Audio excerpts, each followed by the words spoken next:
ప్రియమైన క్రీస్తు ప్రజలారా, ఈ టీవీ కార్యక్రమాన్ని వినుచున్న వారులారా,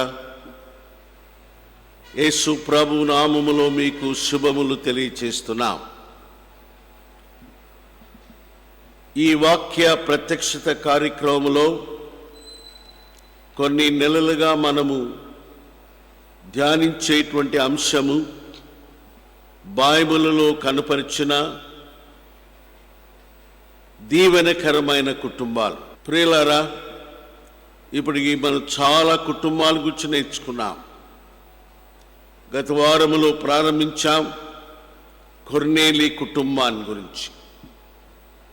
కొర్నేలి కుటుంబాన్ని గురించి 2 భాగాలుగా మరి ఈ వర్తమానాన్ని ముగించబోతున్నాం. పైన వారములో మొదటి భాగాన్ని ముగించాం. ఇదే మరికొన్ని విషయాలు మరి కొర్నేలి కుటుంబాన్ని గురించి, ఆ పట్టణాన్ని గురించి మనం నేర్చుకుంటాం. మరి ఆ కొర్నేలి కుటుంబము అంతగా దీవించబడటానికి కారణం ఏంటంటే తనే దానికి కారణం. ఆ వాక్యంలో చెప్పబడింది, మరి కొర్నేలి తన ఇంటి వారందరితో కూడా దేవుని యందు భయభక్తులు గలవాడై ఉండెను.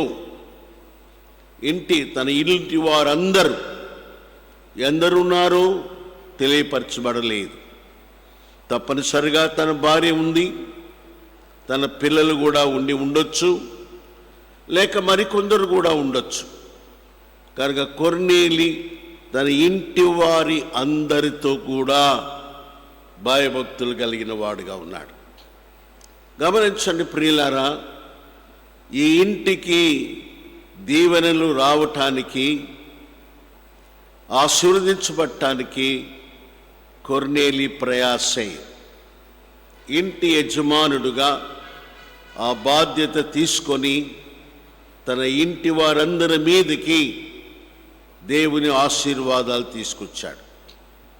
కాబట్టి ఆత్మీయమైన విషయాలలో ఇంటి యొక్క యజమానుడు, పురుషుడు బాధ్యత వహించాలని దేవుని వాక్యంలో మనం చూస్తున్నాం. కనుక ప్రతి క్రైస్తవ కుటుంబంలోని పురుషుడు ఈ బాధ్యత వహించాల. చాలామంది పురుషులు మరి ఈ బాధ్యత తీసుకోరు, చాలామంది విస్మరిస్తారు, అనగా దాన్ని పట్టించుకోరు. దాన్ని బట్టి కుటుంబములో దైవికమైన వాతావరణం ఉండదు. వారి పిల్లలు ఆత్మీయంగా భక్తి కలిగిన వారుగా ఉండరు. వారి పిల్లలు మరి లోకముతో కలిసిపోయిన వారుగా ఉంటారు. మరి మీరు అడగచ్చు, ఎలాగా పురుషుడు ఆ కుటుంబాన్ని మరి కొర్నేలి వలె దేవుని దీవెనలోనికి తీసుకురావాలా అనేది. మొదటిగా మనం చూస్తే భయము, భక్తి 2 ఉన్నాయి ఇక్కడ. భయము, భక్తి, భయభక్తులు. దేని వాక్యం చెప్తుంది, అంచె దినములలో అనేకులు మరి పైకి భక్తి కలిగి ఉంటారు కానీ దాని శక్తిని ఆశ్రయించరని దేవుని వాక్యములో తెలియపరచబడింది. 3 తిమోతిలో మరి 4వ అధ్యాయములో కడవరి దినములలో 1వ వచనములో మరి పైకి భక్తి గలవారై ఉండి దాని శక్తిని ఆశ్రయించని వారు ఉంటారని దేవుని యొక్క వాక్యములో మనం చూస్తున్నాం. కాబట్టి పైకి భక్తిలో ఉండవలసిన శక్తి లేని వారుగా మనం చూస్తున్నాం. కాబట్టి ప్రియులారా, మరి పైకి భక్తి అంటే ఏదో క్రైస్తవ ఆచారాలు, మరి మత సంబంధమైంది, లేక మరి సంఘ సభ్యులుగా ఉండటము, ఇటువంటి విషయంలో ఆసక్తి కనపరుస్తారే కానీ మరి ఆ భక్తి యొక్క శక్తి జీవితంలో అది ఉన్నట్టుగా మనం చూడము. కాబట్టి ఇది అపాయకరమైన విషయాల్లో ఒకటి ఏంటంటే పైకి భక్తి కలిగి ఉండి దాని శక్తిని ఆశ్రయించని వారని దేవుని వాక్యములో మనం చూస్తున్నాం. ప్రియులారా, దైవభక్తి, మరి దైవభక్తి కలిగిన వారు ఏం చేస్తారండి? పురుషుడు తన ఇంటి వారితో కూడా ప్రతి దినమును ప్రార్థనతో వాక్యముతో ప్రారంభించాల, అనగా కుటుంబ ఆరాధన కలిగి ఉండాల. చాలా ఆశీర్వాదకరం. To begin our day with our family members, wife and children, reading the word of God, praying together and singing songs of worship. This must be your responsibility as head of the family. ప్రియులారా, దీనిని నీవు మరి పాటించవలసిన బాధ్యత నీ మీద ఉంది. కొర్నేలి తన ఇంటి వారందరితో కూడా తన భక్తి తన భార్యలోనికి వచ్చింది, తన భక్తి తన బిడ్డల్లోకి వచ్చింది. ఇది చాలా అవసరం. ఇది సో నేను చెప్తున్నాను, మరి దైవజనుగా 51 సంవత్సరాలు ప్రభు సేవ సంఘాన్ని నడిపించినటువంటి అనుభవం కలిగిన దైవజనునిగా మిమ్మలను బ్రతిమలాడి చెప్తున్నా, పురుషుడా బాధ్యత తీసుకో. నీ కుటుంబాన్ని ఆత్మీయతలోకి తీసుకురా. ఉదయాన్నే లే, గెటప్ ఎర్లీ మార్నింగ్. చాలామంది పురుషులు ఉదయకాలమున నిద్రలేరు. అందుకని వారి పిల్లలు కూడా ఉదయకాలముల నిద్ర లేచి ప్రార్థనలో ఉండరు. పిల్లల ప్రాతకాలమున అనగా సూర్యుడు ఉదయించకముందే నీతి సూర్యుడైన యేసు ప్రభు తట్టు తిరిగి ప్రార్థన చేయటం ఎంత ఆశీర్వాదకరమో చూడు. కాబట్టి ఇది అవలంబించుకో, ఆచరించు. ఈ బాధ్యత నీదని మరి జరిగించమని ప్రభు నామములో మీకు నేను తెలియచేస్తున్నాను. అంతేకాదు, రెండవది, మరి దైవభక్తి కలిగిన కుటుంబం ఏం చేస్తారండి? దైవభక్తి కలిగిన కుటుంబము కొర్నేలు వలె మరి దేవుని సన్నిధికి వారిని తీసుకెళ్ళాల. ఇక్కడ రాయబడింది, సాయంకాలము 3 గంటల వేళ ప్రార్థనలో ఉన్నట్టుగా రాయబడింది. మరి ఈనాడు దేవుని కృపను బట్టి భారతదేశంలో మనకు ప్రార్థన ఆలయాలు, మందిరాలు మరి మనకున్నాయి. ప్రార్థన ఆలయాల్లో, ప్రార్థన మందిరాల్లో, చర్చెస్లో ప్రార్థన ఉంటుంది, బైబిల్ స్టడీ ఉంటుంది, వార కార్యక్రమాలు ఉంటాయి. ఆదివారము ఆరాధన ఉంటుంది, ఆదివారము మరి ప్రభు బల్ల రొట్టె విరుచుటుంటుంది. ఈ కార్యక్రమాలన్నింటిలో కూడా నీవు నీ కుటుంబం ఉండాలా. అనగా తండ్రిగా ప్రతి ఆదివారము ఉదయం లేచి తన కుటుంబాన్ని సిద్ధపరచుకొని భార్య బిడ్డలతో కలిసి దేవుని సన్నిధిలో ప్రవేశించుట. What a great blessing. దావీదు ఏమన్నాడండి? 2వ సమూయేలు 6వ అధ్యాయములో దావీదు అన్నాడు, మరి ప్రార్థన చేస్తా, మరి తనన్న మాట నేను చదువుతున్నా మీకు. 2వ సమూయేలు 7వ అధ్యాయములో 29వ వచనం, దయచేసి నీ దాసునైన నా కుటుంబము నిత్యము నీ సన్నిధిలో ఉండునట్లుగా దాన్ని ఆశీర్వదించు. రాజుగా తనంటున్నాడు, నీ దాసుని కుటుంబము నీ సన్నిధిలో ఉండునట్లుగా ఆశీర్వదించు. కనుక దేవుని సన్నిధికి వెళ్ళాల.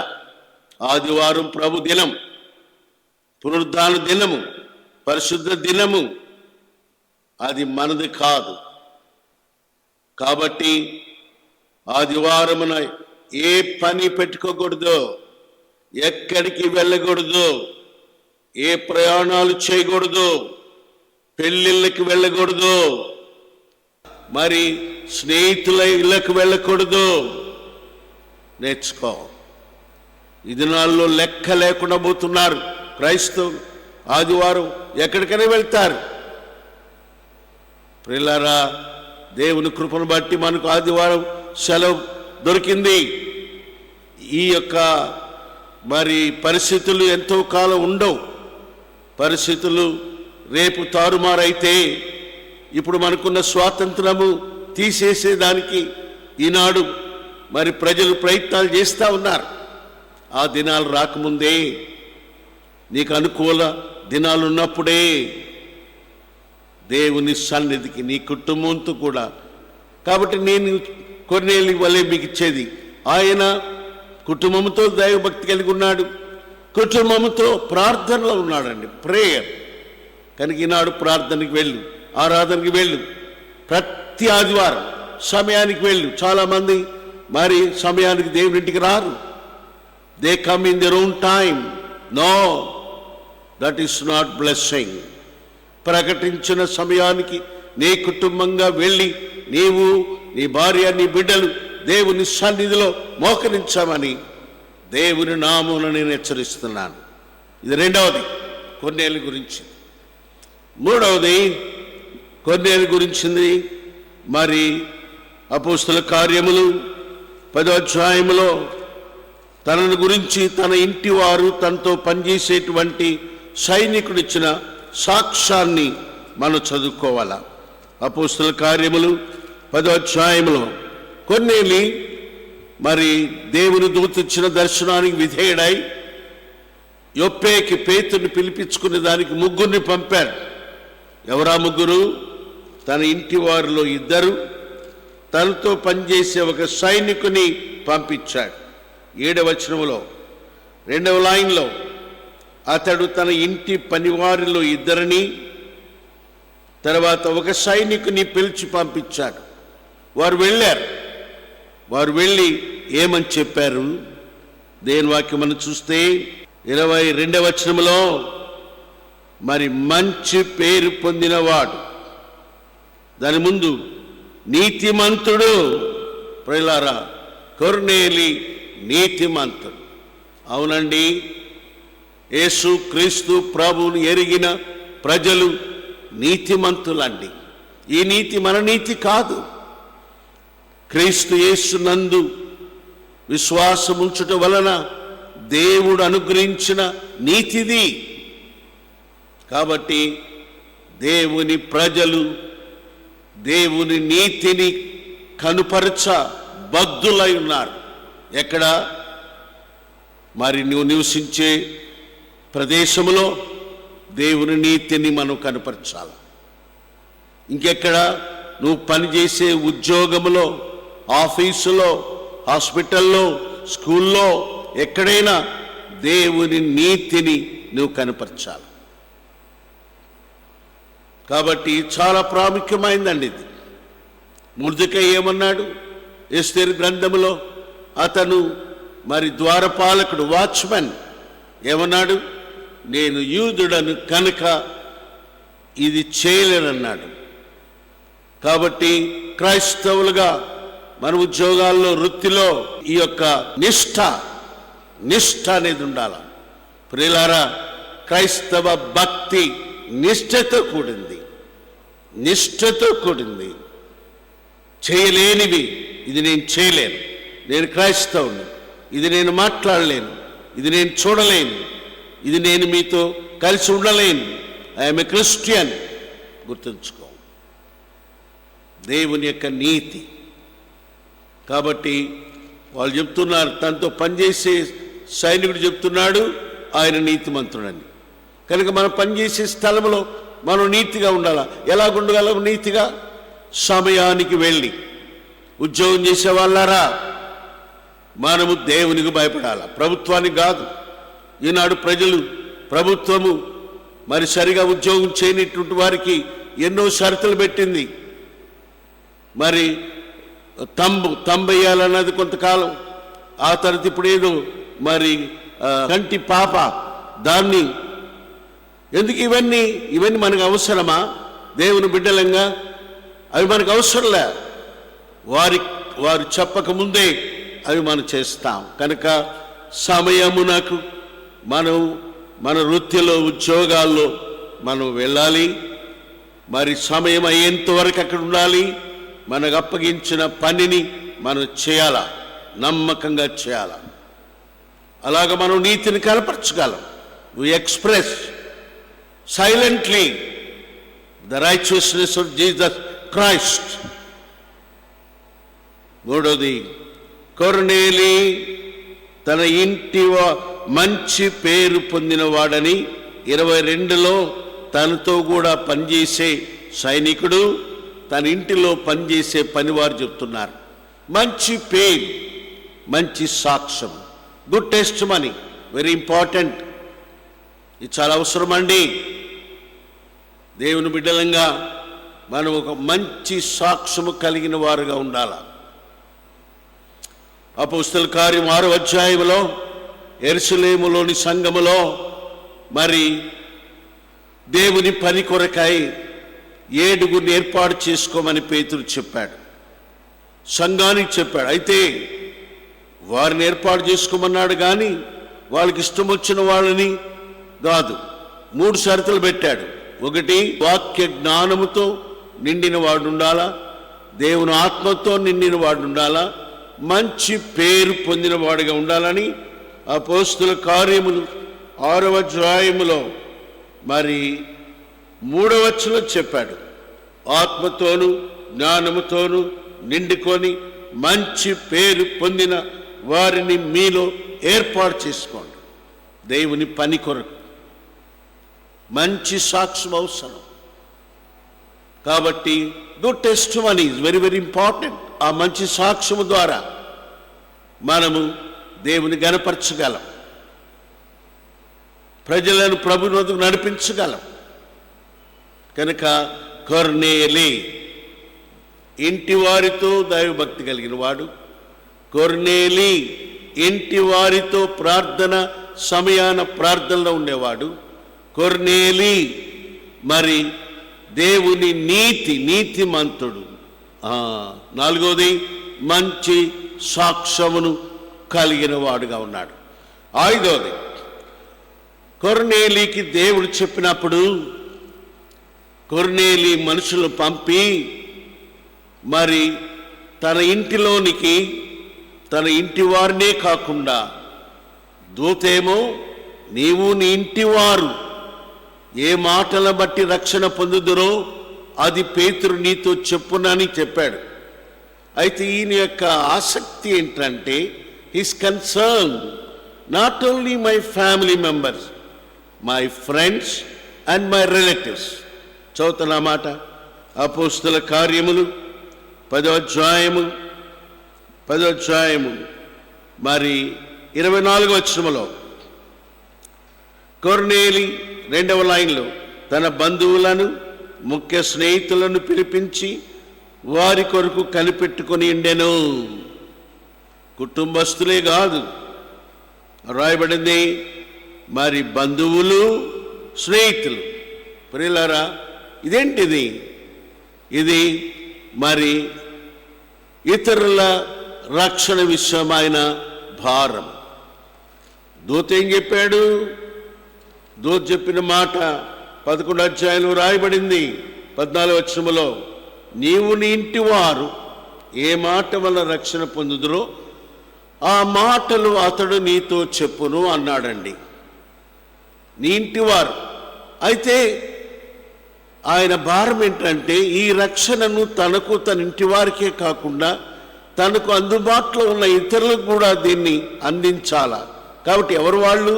తన బంధువులు, తన స్నేహితులు. కానీ ఈనాడు మనం కూడా మరి ఈ రక్షణ మనం పొందాలా, మనకు అందుబాటులో ఉన్న ప్రజలు కూడా ఈ రక్షణలోనికి తీసుకొచ్చే దాని కొరకు మనం చేయగలిగిన మరి పని మనం చేయాలా. కాబట్టి సోల్ విన్నింగ్ భారం, ఆత్మల సంపాదన, రక్షణ గురించి ఇది నాళ్ళు సంఘాల్లో కొన్ని సంఘాలు ప్రతి ఆదివారం సువార్త కొరకై మరి వ్యాన్ కొనుక్కొని మరి సంఘముగా కలిసి మరి వెళ్ళి సువార్త ప్రకటిస్తున్నారు. మా మటుకు మేమైతే మరి కొన్ని 50 సంవత్సరాలుగా రామిరెడ్డిపేటలో ఉన్న కర్మేలు ద్వారా నేను నడిపించినప్పుడు అక్కడ సువార్త, ఆ తర్వాత అక్కడ 74 నుండి మరి 80 నుండి మరి జూబిలీ హాస్పిటల్ రోడ్ లేక మార్కెట్ సౌత్ స్టేషన్లో ఉన్న కర్మేల్ మందిరాన్ని కట్టుకొని సువార్త కొరకే వ్యాన్ కొనుక్కొని నెల్లూరు జిల్లాలో ఊరు ఊరు తిరిగి నెల్లూరు పట్టణంలో వీధి వీధి తిరిగి సువార్త ప్రకటించారు. ఇప్పుడు హౌస్ బోర్డ్ కాలనీలో బెతెస్దా ప్రార్థన మందిరములో సువార్త కొరకే వ్యాన్ కొనుక్కొని ప్రతి ఆదివారము 5 నుండి 7:30 వరకు సువార్త ప్రకటిస్తున్నాం. కాబట్టి ఇది చాలా అవసరం ఇది కనుక దీన్ని మనము మరి నేర్చుకున్న కొర్నేలి ద్వారా మనం నేర్చుకుంటున్నాం. అంతేకాదు ప్రియులారా గమనించండి, మరి ఇక్కడ ఒక విషయం నేను మీతో పేతురు విషయం చెప్పాలనుకున్నాను. పేతురు యొప్పేలో చర్మకారుడైన సీమోను ఇంటున్నాడు. దర్శనం వచ్చింది. ఈ దర్శనం ఏంటా అని ఆయన ఆలోచించుకొనుచుండగా మరి ప్రభు ఆయనతో ఒక మాట చెప్పాడు.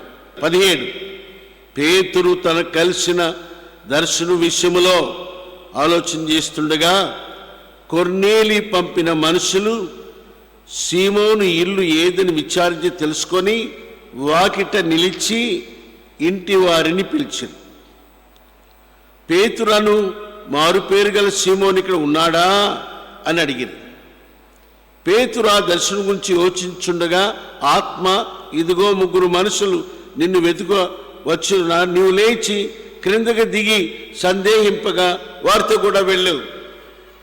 బాగా గమనించాలా. మరి ఇంటి వారిని అడిగాడు, మీ ఇంటిలో పేతురు దిగి ఉన్నాడని. ఇంటి వారు వెళ్ళి పేతుని పిలవలా.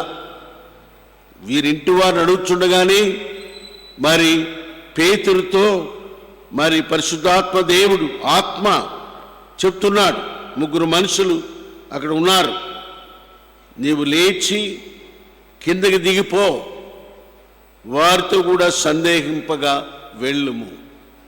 ఎలాగా ఆత్మ తన దాసులను మరి నడిపిస్తుందో చూడండి. దేని కొరకు? దేవుని యొక్క సంకల్పము, ఆత్మను గురించిన వాగ్దానము, కొర్నేలికి కొత్త నిబంధన దీవెనలు అనుగ్రహించేదానికి దేవుడు పేతురుని ఏర్పాటు చేసుకొని పేతురుతో డీల్ చేస్తూ ఉన్నాడు. దర్శనమిచ్చాడు. అన్ని జనుడు మరి యూదుడనే భేదం లేకుండా నేను మరి నేను పవిత్రపరిచినాను, నీవు నిషేధించు అనొద్దని చెప్పాడు. ఆలోచించుకుంటుండగా మరలా చెప్పాడు, 3 మనుషులు ఉన్నారు నీ కొరకు, కిందకి దిగమన్నాడు, గో డౌన్ అన్నాడు. 3ది అన్నాడు, వారితో వెళ్ళు. ఇక్కడ నేను చెప్పాల్సిన మాట ఏంటంటే, ఈ మాట మీ జీవితంలో గుర్తుపెట్టుకోండి. నీవు లేచి కిందకి దిగి సందేహింపగా వారితో కూడా వెళ్ళము. ఎవరితో వెళ్ళాలా? ఆ 3 మనుషులతో కూడా. వాళ్ళు ఎవరు? కొర్నేలి పంపిన మనుషులు. కొర్నేలి ఎవడు? ప్రభు దూత ద్వారా దర్శనము పొందినవాడు. పేతురు ఎవడు? పేతురు పరలోక ఆకాశము తెరువబడి మరి దర్శనం పొందినవాడు. పేతురు దర్శనం పొందినవాడు, కొర్నేలి దర్శనం పొందినవాడు.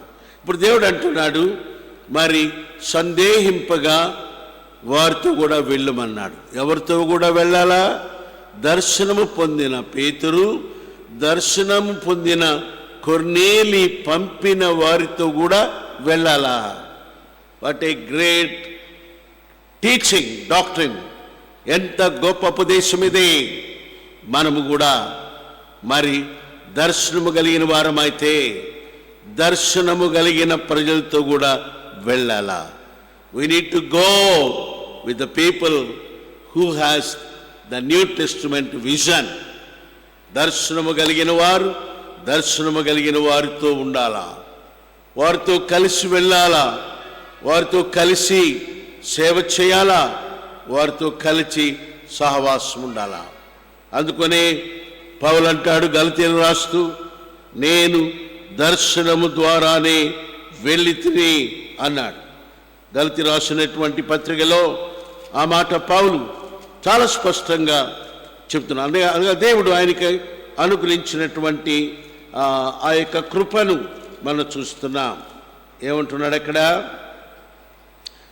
మరి దర్శనము, గలతీయులకు రాసినటువంటి పత్రిక 2వ అధ్యాయములో 2వ వచనములో, దేవ దర్శన ప్రకారమే వెళ్ళి తిని. పేతురు దేవదర్శనం ప్రకారమే వెళ్ళమని చెప్పబడ్డాడు. So the people with vision need to go with the people that has the vision, that then only the blessings will come.